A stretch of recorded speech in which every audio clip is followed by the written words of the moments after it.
You almost seem surprised with the audience engagement that we are getting right now with regard to what you just said. Yeah. And my answer to you, and for those of you just joining, what you basically just said was Draymond did not look like the same person against the Lakers, and that raised some concerns in your mind. And you're finding a lot of people agreeing with you on whether it's Twitch, YouTube, text line, phone line. We'll go to the phones here in just a sec. And I responded to you and I said, yeah, people hate Draymond right now. Which is just so wrong on so many levels. It's kind of wild. And when I say people, I don't mean all of you Warrior fans. That's very disappointing. A lot of you do. And it's everywhere I've gone, every conversation I've had, every platform where that happens. So this is not a one-off. Like we were at the Warriors Summit at Walnut Creek a few weeks ago, and more than half the audience responded negatively to a simple question of, do you want Draymond on the team? Not like do you want to trade him for a star? Not just, do you want him here or not? And I'm telling you, 60% of the people were like, no. So there is a Draymond anger that is thread through the fan base right now at a very high level, because I've seen that not just there, but all over the place. And why? What's the deal? For some Give me people, your theory on it. I think for a lot of people, he's always ridden the line in terms of his behavior, and the punch was the breaking point for a lot of people. So he's crossed the line, and I never even had a problem with Draymond when they blew the finals to the. I've played too much pickup basketball. If somebody dangles their stuff in your face, you push them off, and you're like, get that out of here. Are people really dangling their stuff in your face during your pickup games? If somebody's trying to step over what kind you, of league are you in? And I jiggle it often. Jeez, what's going on out there in the East Bay? Yeah, man. What the hell's happening? Well, no, but if you go down and somebody tries to step over you, that's a sign of disrespect. And to me, what Green had there was reciprocal response simply, and he never should have been kicked out of that series. I think it's a blight on the NBA that he was kicked out of that series. Let's head to the phones, and very interested to hear people on this. Again, Draymond is opting out. The Warriors may just be shrugging their shoulders today, going, that's no surprise. We knew that. I also expected Draymond to opt out, but the way this is being pitched and when does raise some thoughts and concerns. And the first thought that I have is this coming apart at the seams? And we don't even realize it. Bob's gone. Jama Malalela is gone. Steve is silent. Steph is silent. Clay and his agent have started to dip their toe in the water of Clay's expecting big money in the form of an extension, and now Draymond is opting out, and the way Marc Spears tweeted it was the Warriors are doing everything in their power to keep him, which makes it sound a little bit more desperate than it felt 3-4 weeks ago. Sounds also like they need to convince him to change his mind about staying, doesn't it? It feels like it, doing everything in their power to keep him, you know what I mean? Yeah, that sounds like, well, I'm out of here. Well, we're going to do everything in our power. Whoa. Like, are they trying to change his mind? Austin in San Jose. Hey, Austin, you're on with Willard and Larry Krueger. What you doing, Austin? Hey, good evening. Good evening, Willard. Good evening, Larry. I've talked to you many years, Larry. Good to hear you. Listen. Wait, Austin, you're in San Jose. It's 2:30, so you're scaring me with this good evening Seriously, thing. this reminds me of Rick Barry signing off on his 2:00 show. Good night, everybody. Yeah. My bad, guys. Listen, I'm on the other side of Draymond. That's my guy. Never going to go against him. I don't know who these people are that are saying they want Draymond gone. Come on, man. The 4 chips, seriously, you don't have him without him. You won't get any more if he's probably gone. Larry, I want to disagree with you on the L.A. Laker thing, too. Okay, sure. I don't. That's reading way too much into it. This guy is a pro, man. This guy is a champion. I don't think it's... But there's but can we at least agree that I'm not calling out Draymond Green. I have more respect for Draymond Green as a player than almost any player I've ever watched. To me, he's a modern version of Bird in some ways as a competitor. He is a crazy competitor, one of my favorites. I'm just saying the level that he gets to in the playoffs that we saw in the first round against Sacramento is literally a man on the edge, right there teetering between over the line and on the line. And he didn't get to that against the Lakers. He's helping up AD. He's chit-chatting on the free throw line with guys. He just didn't It just seemed a little different. That's all I'm going to say. I'm not accusing him of dogging it or not of being emotionally vacant or, I'm not questioning his competitive fire. I mean, none of that. That's go all way too far. I just noticed a difference. You're saying you didn't.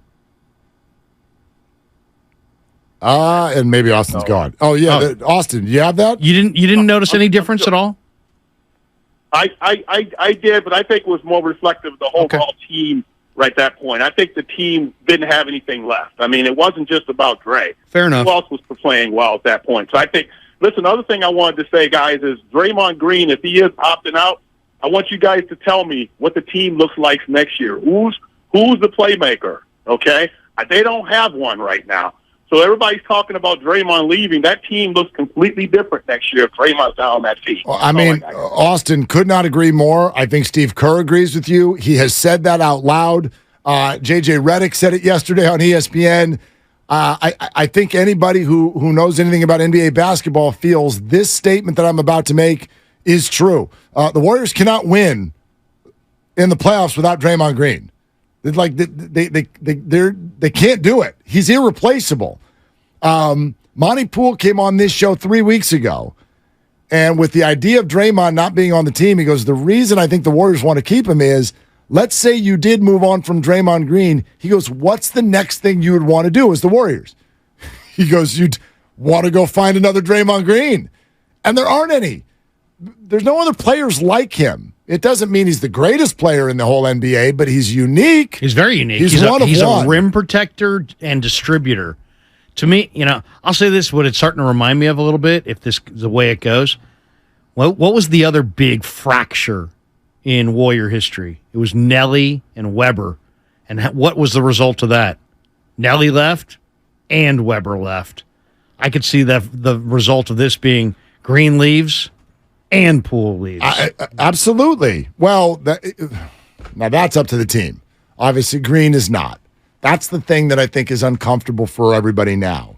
What's happening is you're watching the Golden State Warriors for the first time in 10 years lose control. They don't have any control over Bob Myers. They don't have any control over Draymond Green. They lose Jama Malalela. You're a year away from not having any control over Steve Kerr and Klay Thompson if you don't do anything about it, and they may not want you to do anything about it. So what do you have control over right now? And I think it's the reason we've been talking so much about Poole and Kuminga. That's what you have control over. You can trade those guys if you want to, but there are big names right here who suddenly have the control over the Warriors, and at least one of them has already exercised it. That's new. Who would leave the Warriors? Well, someone has. And once someone big has, maybe someone else will too. I'm looking at the numbers. Just the Kings series versus the Lakers series for Draymond Green.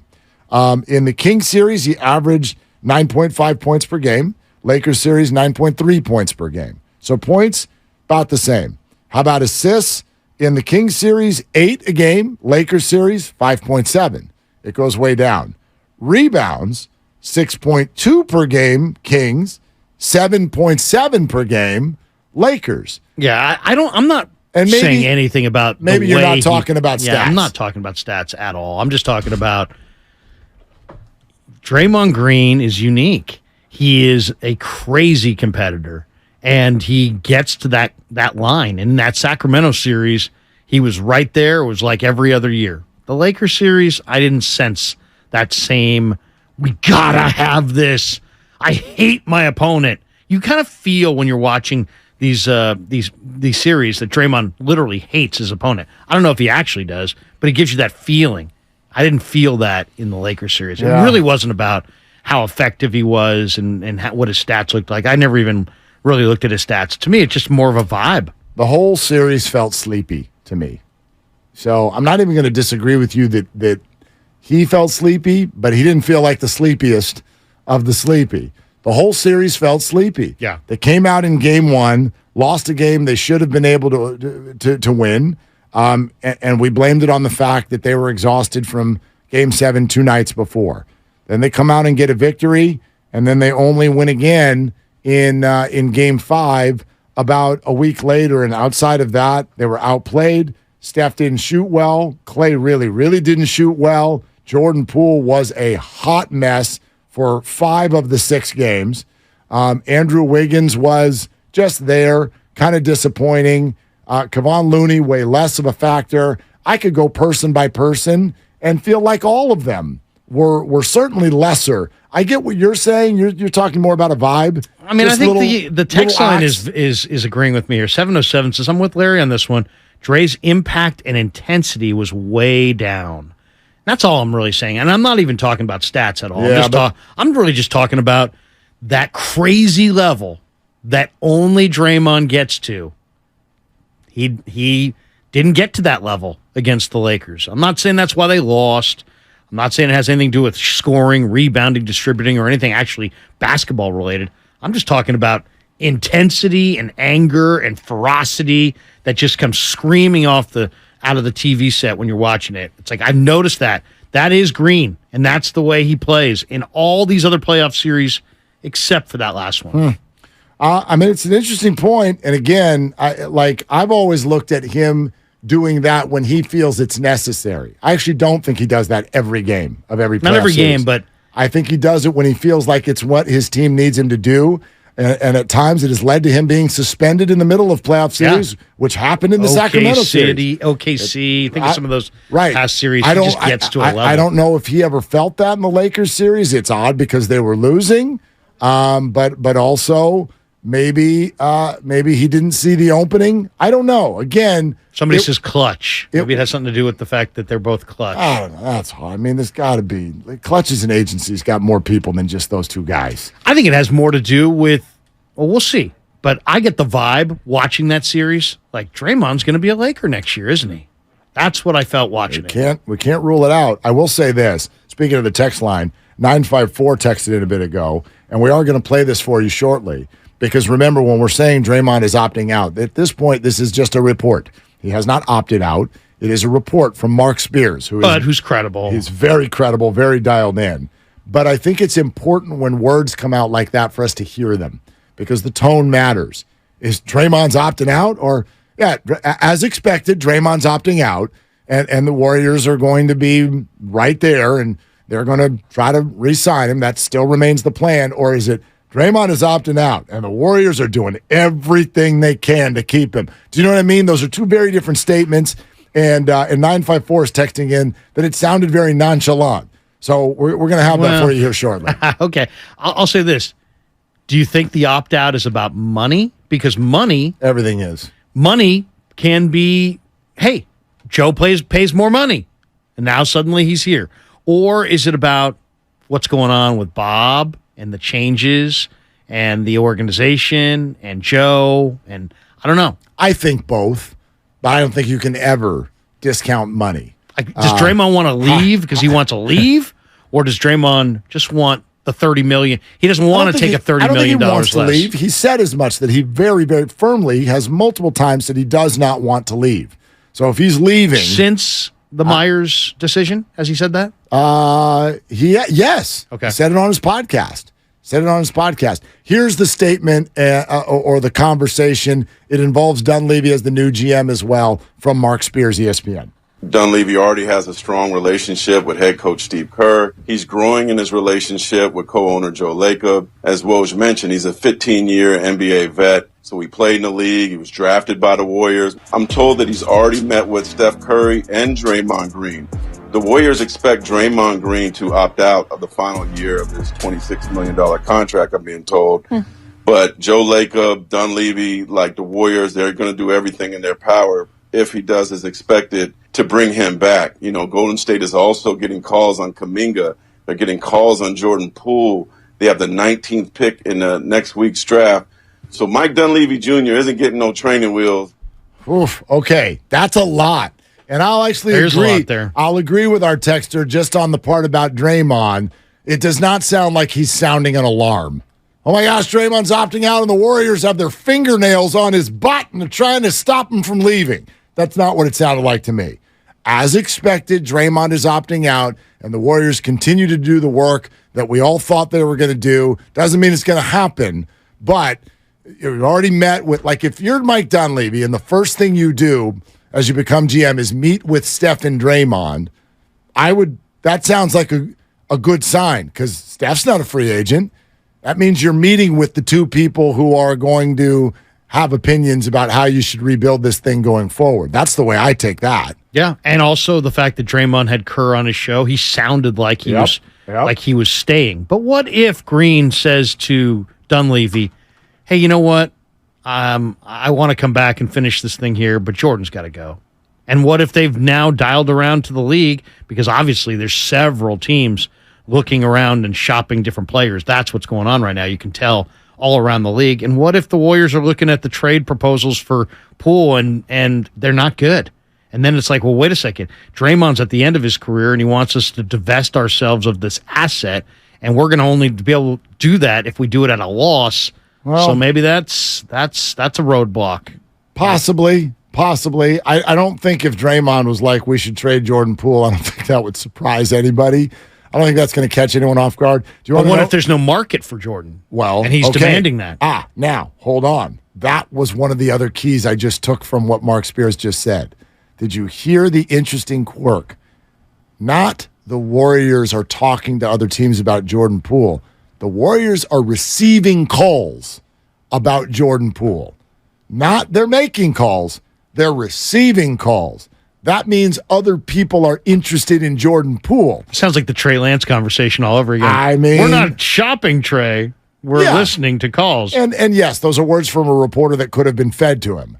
But that would suggest, and I've long believed this. What are you taking away from that? Well, the idea that and I think a lot of Warriors fans feel this because we watched Jordan and it was a disappointing season. I think a lot of Warrior fans feel like Jordan's trade value is toilet paper and nobody around the league would want him. I don't think that 20 a game in the NBA. Wow, at age 23 with an undercurrent of it went bad because a teammate punched him and we don't have teammates that would punch him, I think is how other teams look at Jordan Poole.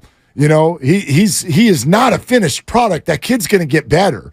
And if there's a new environment, I mean, with all the opinions I've shared here in the last few months, probably sounds like I hate the guy. It's much more, I don't like him here at this time. I think it's bigger than that, Mark. He's broken. He thinks he's Steph Curry, and he's not, and he doesn't want to do what he does well, and he loves to do what he doesn't do well. Okay, but even if you're right... That means he's kind of broken as a basketball player. But even if you're right, why? Why? Like, I would argue that... Because he doesn't want to take that punishment going to the lane. I don't think he wants to take that punishment in practice that he took. In other words, I think... Jordan thinks all this stuff that has gone wrong for Jordan, I acknowledge what you're saying, but I think it is in some ways circumstantial to the Warriors. Like, he doesn't like the way the Warriors handled the situation preseason. He doesn't like coming off the bench. He doesn't like that he's a starter some nights and on the bench other nights. These are all the things that people have been telling me in defense of Jordan Poole. I acknowledge them. However, they are the reality of here and now. So he got to go play somewhere else. I'd be shocked if he doesn't want to go play somewhere else at this point. Yeah, fresh start. So that, like, the rest of the league, to me, would still be very interested in this guy because all those factors that make it bad here don't exist other places. Maybe. Or maybe people are seeing what I'm seeing, which is here's a guy that loves to shoot heat check threes. He shot 25% from beyond the arc in the playoffs. He shot 32% in the regular season. He's a 94% foul shooter when he's on top of his game, and yet he doesn't want to put it on the deck and go to the hole. I mean, what if Toronto is on the phone with his agent? They're like, here's the deal. We're rebooting. We want people who can grow with what we want to do. We got a brand new coach. We got a starting role, and you don't even need to be in the same country as Draymond Green. Fresh start. Yeah. We offer you a fresh start. In. Yeah. I'm in. And I'm sure when I'm talking about his game's broken, it was broken this year. It's not a sentence, right? Other teams are going to look at him and say, oh, yeah, that's an issue, but it's not unsolvable. It'll be different in a different environment. Let's go to somewhere where it is a nice evening, and that's Charlotte, North Carolina. Sister Agnes is on with Willard and Larry Krueger. Hey, Sister Agnes, what are you doing? Phone. Yeah, I hope my phone lasts. It's down a little bit, but go ahead, Willard. All right. No. No, you go ahead. I got 3 more hours to talk. It's your turn. All right. Well, I think what you were just talking about with Jordan Poole, I've never been sold on him. And I think that, he's not he like a Jordan Clarkson, or who's the guy that just got the sixth man from the Nuggets.